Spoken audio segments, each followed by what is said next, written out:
Super बाजार cooperative Kankavli Sindhudurg जिल्ह्यातील एकमेव वातानुकूलित सुपर बाजार। पत्ता सुपर बाजार Mumbai Goa highway SM high school समोर कणकवली। आपल्या अतूट विश्वासामुळेच आम्ही 25व्या वर्षात पदार्पण करतोय।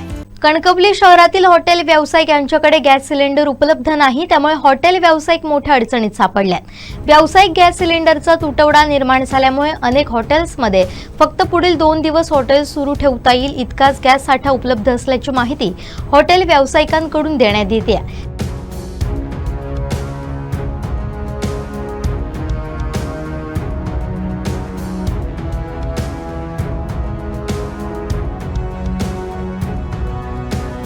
गॅसचा नियमित पुरवठा होत नसल्यामुळे हॉटेल चालकांमध्ये चिंतेचं वातावरण आहे। लवकरात लवकर गॅसचा पुरवठा सुरळीत न झाल्यास हॉटेल बंद ठेवण्याची वेळ येण्याची शक्यता व्यक्त केली जाते।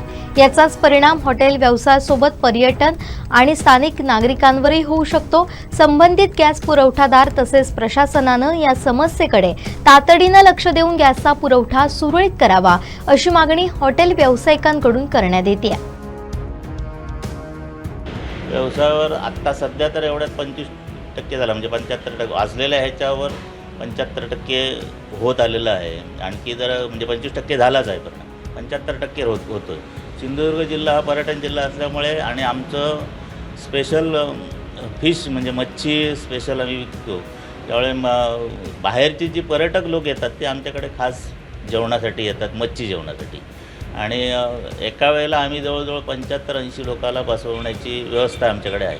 आणि जवळजवळ 18 ते 20 लोक आमच्याकडे कामगार आहेत। आमच्यावर ह्या जर गॅसचा परिणाम झाला, म्हणजे आम्ही सध्या दोन्ही वापरतो, म्हणजे सिलेंडर पण वापरतो कमर्शियल आणि नॅचरल गॅसच्या पाईपलाईनचे पण वापरतो।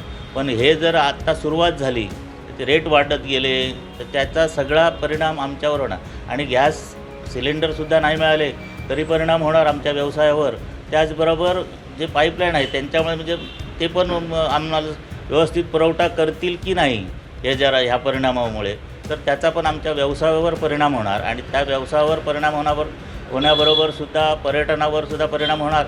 आणि त्याचबरोबर आमचे जे काही कामगार आहेत 18-20 लोक त्यांच्यावर त्यांच्या कुटुंबावर पण त्याचा परिणाम होणार। म्हणजे सगळ्यांवर हे नुकसानीचाच व्यवसाय आमच्याकडे चालू आहे। म्हणजे जे काय चाललं आहे ते कठीण आहे व्यवसाय करणं, धंदा करणं।